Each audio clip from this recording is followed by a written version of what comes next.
Dear learners and viewers, Assalamu alaikum. Welcome to my online English class. Today I am going to take a class on preposition. You know, preposition is a big item. So I want to continue this class for few more days. So now please come to the point.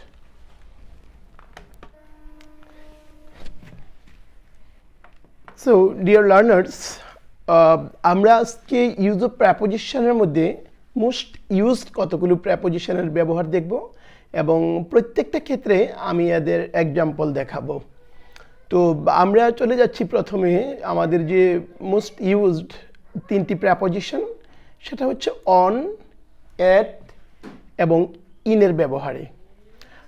আমরা সাধারণত এই তিনটার ব্যবহারে অনেকটা ভুল করে থাকি, কিন্তু ভুলটা কেন হচ্ছে বা কিভাবে হয়, আমরা যদি এদের যে অ্যাকচুয়াল ইউজটা চিন্তা করি, সেক্ষেত্রে হয়তো বা আমাদের প্রেপোজিশন ব্যবহারে এই ছোটোখাটো ভুলগুলো হবে না।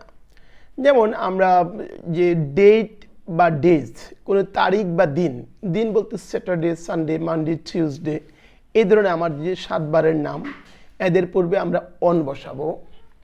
দেন টাইম, সময়ের ক্ষেত্রে যেমন 10টা, 11টা, 6টা, 7টা, এই ধরনের সময়ের ক্ষেত্রে আমরা অ্যাট বসাবো। পরবর্তীতে যেটা মান্থ বা ইয়ার, যেমন কোনো মাস বলতে জানুয়ারি, ফেব্রুয়ারি এই ধরনের মাস বা ইয়ার, এই ধরনের ক্ষেত্রে আমরা ইন বসাবো। সো আমরা এই তিনটার আমরা এখন একটা প্র্যাকটিক্যাল ব্যবহার আমরা কাগজে কলমে প্রত্যক্ষ করব ডিয়ার লার্নার্স। সো প্লিজ আমরা একটু দেখে নিচ্ছি। আমি আজকের ক্লাসটা লিখে লিখে করব যেন আমাদের একটু বুঝতে সুবিধা হয়। এখন আমরা বললাম যে Bangladesh became independent dash 16 December 1971। তাহলে এই যে 16 ডিসেম্বর একটা ডেট এখানে, তাই না? আমরা কিছুক্ষণ পূর্বে বলেছি যে ডেটের পূর্বে অন বসে, তাহলে আমরা বলতে পারি অন 16th ডিসেম্বর। তাহলে এটা ইয়ার, এটা সাল, তাহলে আমরা বলতে পারি ইন 1971। তাহলে ডিয়ার লার্নার্স, আমরা এখানে কি দেখালাম যে এই যে তারিখ বা ডেট যেটাকে আমরা বললাম, এর পূর্বে আমরা এখানে অন বসিয়েছি, আর সাল যেটা, ইয়ার যেটা, এটার পূর্বে আমরা ইন বসিয়েছি। এই যে তারিখ, এর পূর্বে অন এবং ইয়ারের পূর্বে আমরা কি বসাবো? ইন বসাবো। তাহলে আমরা পরের এক্সাম্পলটাতে যাচ্ছি যে কি আছে এখানে, যে উই উইল স্টার্ট, এটা বি হবে, okay. We will start the programme dash Monday dash 10 AM। তাহলে মানডে একটা দিন, এটা যেটা ডেজের মধ্যে পড়ে, তাহলে আমরা লিখতে পারি will start the programme on Monday, তাই না? On Monday. তাহলে সময় যেটা, সময়ের পর আমরা কী লিখবো? এট লিখবো, এট 10 AM। তাহলে ডিয়ার লার্নার্স, আমাদের যে এক্সাম্পলটা, আমরা এখানে কি লিখবো? M, okay. তাহলে এট 10 AM। তাহলে will start the programme on Monday, তাহলে আমরা এখানে মানডের পূর্বে আমরা অন লিখেছি, কারণ এটা হচ্ছে একটা ডে, আর সময়ের পূর্বে যেটা, এটার পূর্বে আমরা এট লিখেছি। সো এখানে এক্সাম্পলটা কি দাঁড়ালো, যে will start the programme on Monday at 10 AM। তাহলে আমরা যদি এইভাবে খেয়াল রাখি যে অন, এট এবং ইনের ব্যবহারটা, যেমন আরও কিছু, here are few more examples for practice. এই সময়গুলো সাধারণত আমাদের পরীক্ষায় যদি আসে, আমি এই সময় সবগুলো সময়কে এখানে একসাথে ক্যাপচার করার চেষ্টা করেছি। তোমরা খেয়াল করবে যে ধরো আমি সকাল 6টায় ঘুম থেকে উঠি, তাহলে I get up from bed at 6 AM। এই যে সময়টার পূর্বে আমরা এখানে কি লিখেছি? আমরা এখানে 6 AM, এই সময়ের পূর্বে আমরা অ্যাট লিখেছি। তাহলে আমি সাপোজ আমি সকাল 7টায় আমি I take my breakfast. So তাইলে I take my breakfast at 7 o'clock। তারপরে একটা হচ্ছে যে ভোরে আমি মর্নিং ওয়াক করি, তাই তাহলে I take my morning walk at dawn. তাহলে অ্যাট ডন এখানে প্রত্যুষে আর কি, ভোরে। I do my morning walk at dawn. আচ্ছা, তারপরে সানসেট, ওকে। সানসেট বলতে একটা ছোট সময়, এটা যেমন আমরা বলতে পারি এট সানসেট, সূর্যাস্তের সময়, okay. We do not eat something, আমরা কিছু খাই না। তাহলে এই যে অ্যাট সানসেট, সূর্যাস্তের সময়, আবার we do not pray at sunrise, যেমন ধরো আমরা বললাম যে যখন সূর্য ওঠে তখন এই সময়টাকে সানরাইজ বলা হচ্ছে। ওকে, at noon, okay, at noon হচ্ছে দুপুরবেলা। তাহলে অ্যাট ডাস্ক অর্থ হচ্ছে গুধূলি বেলা। অ্যাট প্রেজেন্ট অর্থ হচ্ছে বর্তমানে, অ্যাট প্রেজেন্ট। ওকে, বর্তমানে আমি আমার ক্লাস নিচ্ছি, for example I am taking my class at present. So dear learners, এই যে সময়গুলো 6 AM, 7 o'clock, Don, sunset, sunrise, নুন, হ্যাঁ এটার পূর্বতে এটা আমার বক্সেই আছে, এখানে লিখতে হবে না, নুন, ডাস্ক, প্রেজেন্ট, আমরা এই সময়গুলোর পূর্বে অবশ্যই অ্যাট বসাবো, এবং these are the most used example of at. অ্যাটের এগুলি সবচেয়ে বেশি ব্যবহৃত হয়ে থাকে, আমরা বিভিন্ন প্রশ্নপত্রে আমরা দেখি। সো আমরা এই চার্টটা আমরা খেয়াল রাখবো যে এই এদের পূর্বে অ্যাট বসে। তোমরা যদি চাও এটার একটা স্ক্রিনশট নিয়ে এটা বাসায় প্র্যাকটিস করতে পারো। দেন আমরা এই যে ইনের কথা বললাম, এখানে আমরা আমাদের প্রথম যে চার্টে বলেছিলাম যে ইন বসে কখন, যে ইন বসে এটা ইউনো কি হবে, যে এটা মান্থ বা ইয়ারের পূর্বে বসে। হ্যাঁ, তো আমরা মান্থ বা ইয়ারের পূর্বে এখানে ইন বসালাম। হ্যাঁ, তো এখন এটার এক্সাম্পলগুলো আমরা দেখব, যে বিশেষ করে উইক মানে দিনের পরের যে ব্যাপক সময়গুলো, দিন তো আমরা বললাম অ্যাট ডে, দিন রাত, অ্যাট নাইট, এগুলো আমরা এই যে এমনও কিন্তু হইতে পারে অ্যাট ডে। যেমন একটা এক্সাম্পল, আমি দিনে ঘুমাই না, I do not sleep at day. আমরা রাতে ডিনার করি, we take our dinner at night, অথবা আমরা রাতে ঘুমাই, উই স্লিপ এট নাইট। তাহলে ডে নাইট এদের পূর্বে কি অ্যাট বসাবো আমরা। তাহলে এটের আরও কয়েকটা মোস্ট ইউজড আমরা এক্সাম্পল পাইলাম, ডে এবং night. Okay dear learner, so now come to the example of in. আমরা ইনের যে মোস্ট ইউজ যে ব্যবহারগুলো এখানে আমি তুলে ধরেছি ছোট্ট একটা ছকের মাধ্যমে, যে এদের পূর্বে, বেসিক্যালি এদের পূর্বে সবসময় ইন বসে। যেমন আমরা নেক্সট উইক একটা স্টাডি স্টোরে যাব, okay, will go to study tour in next week. তাহলে এই যে নেক্সট উইক, পরের সপ্তাহে, এটার পূর্বে আমরা ইন বসাবো। যেমন I was born in January, তো এই যে 1971 এটা হচ্ছে একটা ইয়ার। তাহলে আমরা কি করতে পারি, বাংলাদেশ বিকেম ইন্ডিপেন্ডেন্ট ইন 1971। আচ্ছা, উইন্টার না, তো উইন্টারের পূর্বে তো আমরা এটা একটা ঋতু, এটা একটা ব্যাপক সময়, আমাদের বুঝতে হবে যে in winter you know we enjoy different kinds of vegetables. তো হচ্ছে কি শীতে আমরা বিভিন্ন ধরনের শাকসবজি পাই ইন উইন্টার। ওকে, তো এটা হচ্ছে একটা এক্সাম্পল। পরবর্তীতে মডার্ন এজ যে এক্সাম্পলটা আসবে, we live in the modern age, আমরা আধুনিক যুগে বাস করছি। ওকে, তারপরে 21st সেঞ্চুরি যেটা আমরা বলবো, ইন দ্য 20th সেঞ্চুরি। আবার যদি বলি যে we live in the 21st century. So my dear student, আমরা এখানে এক কথায় ইনের এই যে মোস্ট ইউজড এক্সাম্পল, এগুলো আমরা অবশ্যই খেয়াল রাখবো, কারণ এগুলোর ব্যবহারটা খুব বেশি হয়ে থাকে বিভিন্ন ক্ষেত্রে। তাহলে তোমরা কি করবে, তোমরা এটার একটা স্ক্রিনশট নিয়ে নেবে প্লিজ। একটু দেখো যে এদের পূর্বে ইন বসে, উইক, মান্থ বলতে জানুয়ারি, ইয়ার বলতে 1970। This is an example, but there are more years. Okay, winter, তারপরে মডার্ন এজ, ফার্স্ট সেঞ্চুরি, যে কোনো সেঞ্চুরির পূর্বে ইন বসে, আমরা এটা খেয়াল রাখবো। হ্যাঁ, সো এখানে আমাদের আজকের ক্লাসে আমরা কি করছি, মোস্ট ইউজড এক্সাম্পলগুলোর ব্যবহারটা আমরা দেখাচ্ছি। পরবর্তীতে I have a circle for you.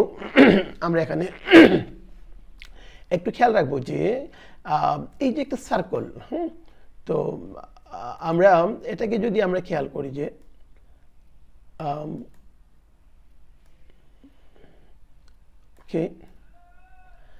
যে কোনো কিছু লেগে থাকা, হ্যাঁ,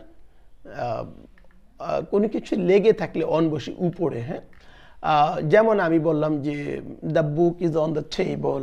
হ্যাঁ, এর অর্থ হচ্ছে যে বইটা টেবিলের সাথে লেগে আছে। সো উপরে যদি কোনো কিছু লেগে থাকা মিন করে ট্রাস্ট যেটা, সেটাকে আমরা কি, সেক্ষেত্রে আমরা অন বসাবো।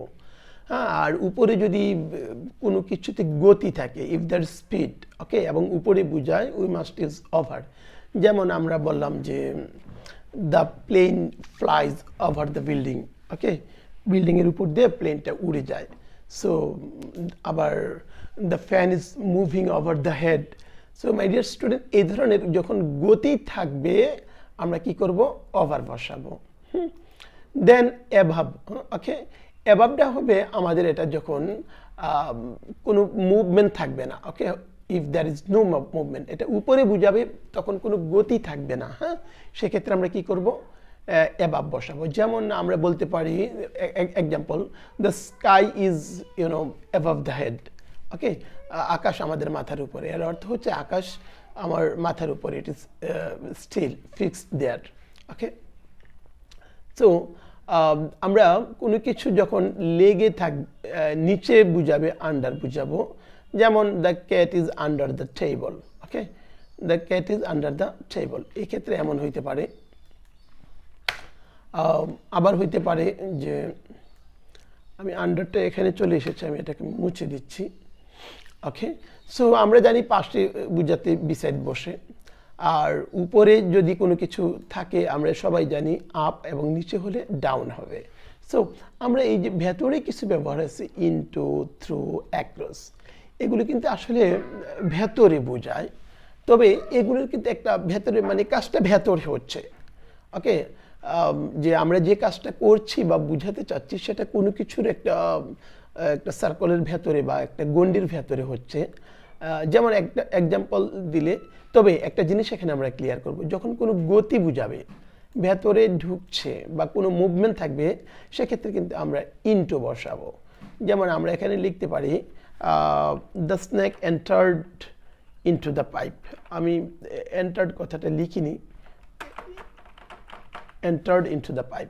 তাহলে ডিয়ার লার্নার্স, এখানে কি হচ্ছে যে আমি বললাম যে the snake entered into the pipe, যে সাপটা কোথায় ঢুকছে, পাইপের ভেতরে। ইট মিনস এখানে মুভমেন্ট আছে, ওকে। সো মুভমেন্ট যেহেতু আছে আমরা ইনটু বসাবো। আবার আরেকটা জিনিস খেয়াল করি, the river flow dash the বে অফ বেঙ্গল, নদীটি বঙ্গোপসাগরে প্রবাহিত হয়। তাহলে বঙ্গোপসাগরের এখানে একটা গতি বোঝাচ্ছে, তাই না? তাহলে ফ্লো ইনটু, আর ফ্লো এর পরে বেশিরভাগ ক্ষেত্রে ইনটু বসে, আমরা এটা খেয়াল রাখবো, কারণ ইট indicates a movement, okay.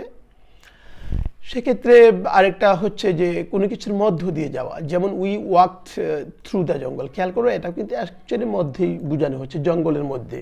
So through the jungle, we walked through the jungle, আমরা জঙ্গলের মধ্য দিয়ে যাচ্ছি। মাই ডিয়ার স্টুডেন্ট, আমি কিছুক্ষণ আগে বলেছিলাম এই যে ইনটু, থ্রু, এরপরে অ্যাক্রস, এরা কোনো কিছুর মধ্যে ব্যবহৃত হয়।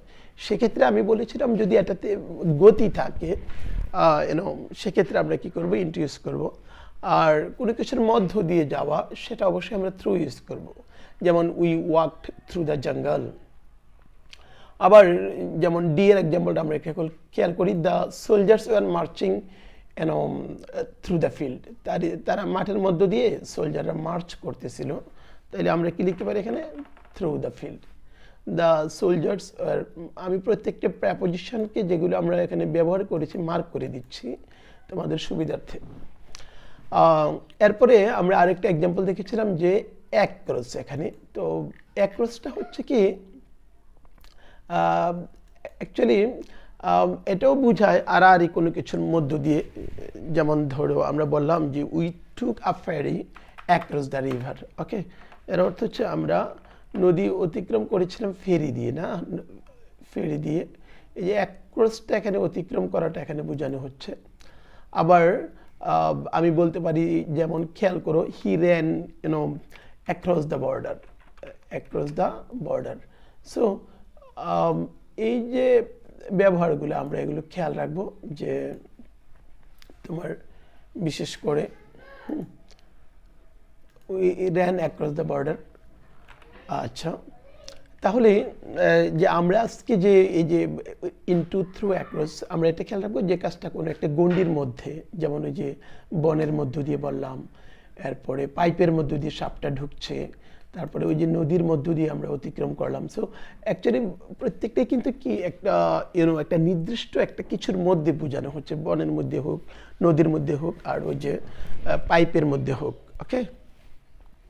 সো মাই ডিয়ার স্টুডেন্ট, পরবর্তীতে আমরা যেখানে যাব আরও দুইটা মোস্ট ইউজড প্রেপোজিশন তোমরা খেয়াল করবে, যে একটা হচ্ছে বিটুইন। বিটুইন হচ্ছে খেয়াল করবা দুটো জিনিসের মধ্যে যখন বুঝাবে তখন হ্যাঁ বিটুইন বসবে। যেমন আমরা যদি বলি যে okay, divide the mango, divide the mangoes between Tisha and Misha. তাহলে তিশা এবং মিশার মধ্যে আমগুলোকে ভাগ করে দাও। তাহলে এখানে কি হচ্ছে যে তিশা এন্ড মিশা দুজন, যার কারণে আমরা কি বলেছি যে বিটুইন। ওকে ওকে, তো এখন এক্ষেত্রে যদি আমরা অ্যামাং ইউজ করতে চাই, মনে রাখবো আমরা দুইয়ের অধিক। ওকে, তাহলে এক্ষেত্রে যদি আমরা বলি ডিভাইড দ্য ম্যাঙ্গোস, একই এক্সাম্পল দিচ্ছি, ম্যাঙ্গোস বয়েজ লিখলাম, dash dash boys, dash dash boys. তাইলে মাই ডিয়ার স্টুডেন্ট, এখানে কিন্তু তিশা অ্যান্ড মিশার মতো দুজনকে বোঝানো হচ্ছে না, এখানে সংখ্যাটাকে একটু বেশি বোঝানো হচ্ছে, যার কারণে আমরা কি বলবো, divide the mangoes among the boys. So আমরা এখানে কি দেখলাম যে যদি দুয়ের মধ্যে হয় সেক্ষেত্রে বিটুইন বসবে, আর যদি সেটা দুয়ের অধিক বোঝায় সেক্ষেত্রে কি হবে, সেটা অ্যামাং বসবে। তার পরবর্তীতে আচ্ছা, তাহলে আমাদের যে আজকে যে বেসিক যে মোস্ট ইউজ যে প্রেপোজিশনগুলো আমরা জানলাম, যে অন, এট, ইন, ওকে, তারপরে অ্যাভাব, ওভার, তারপরে বিসাইড, হ্যাঁ, তারপরে আমরা কি জানলাম, ইনটু, থ্রু, এরপরে অ্যাক্রস, হ্যাঁ, তারপরে অবশেষে আমরা জানলাম বিটুইন এবং অ্যামাং। সো ডিয়ার লার্নার্স, আমি আশা রাখি যে তোমরা আজকে যারা আমার ক্লাসটা দেখেছো তোমরা এনজয় করেছো, এবং আমি আশা করি তোমরা এটা প্র্যাকটিস করবে, এবং এই কমন ব্যবহারগুলো তোমরা বাসায় যখন প্র্যাকটিস করবে, আমি পরবর্তী ক্লাসগুলোতে আমি অ্যাপ্রোপ্রিয়েট প্রেপোজিশনের ব্যবহারগুলো দেখাবো। তো আমি আশা রাখি যে আমার এই ধারাবাহিক যে এখন প্রেপোজিশন ক্লাসগুলো চলবে, এই ক্লাসগুলো যে কোনো ক্লাসের জন্য বেসিক বলো, কম্পিটিটিভ পরীক্ষা বলো, বাংলাদেশে এমন কোনো পরীক্ষা নেই যেখানে প্রেপোজিশন নেই। এখন তো প্রেপোজিশন শুরু হচ্ছে from class 3 as far as I know, এবং এটা চলছে একদম কম্পিটিটিভ এক্সাম পর্যন্ত, একদম বিসিএস পর্যন্ত, এসএসসি, এরপরে intermediate, first year, second year, in everywhere there is the use of preposition. So preposition in everywhere in our life in English grammar. So আমাদের কাজটা হবে কি, আমরা এগুলোকে একটু খেয়াল রাখবো মোস্ট ইউজ প্রেপোজিশনগুলোতে, এবং আমি পরবর্তীতে এগুলোর আরও সুন্দর সুন্দর স্ট্রাকচার নিয়ে আসবো। আমরা প্রয়োজনে এইভাবে লিখে লিখে আমরা এগুলোকে প্র্যাকটিস করবো। সো আজকে আমার ক্লাসটা যারা দেখেছো তাদের সকলকে ধন্যবাদ। আমি আশা রাখি আমার নেক্সট ক্লাসগুলোতে তোমরা থাকবে, এবং যদি ক্লাসগুলো ভালো লাগে তোমরা এগুলো শেয়ার করে তোমাদের টাইম লাইনে রেখে দিতে পারো। সবাই ভালো থাকবে, সুস্থ থাকবে, সুন্দর থাকবে। আল্লাহ হাফেজ, আবারও দেখা হবে ইনশাআল্লাহ। Bye, take care.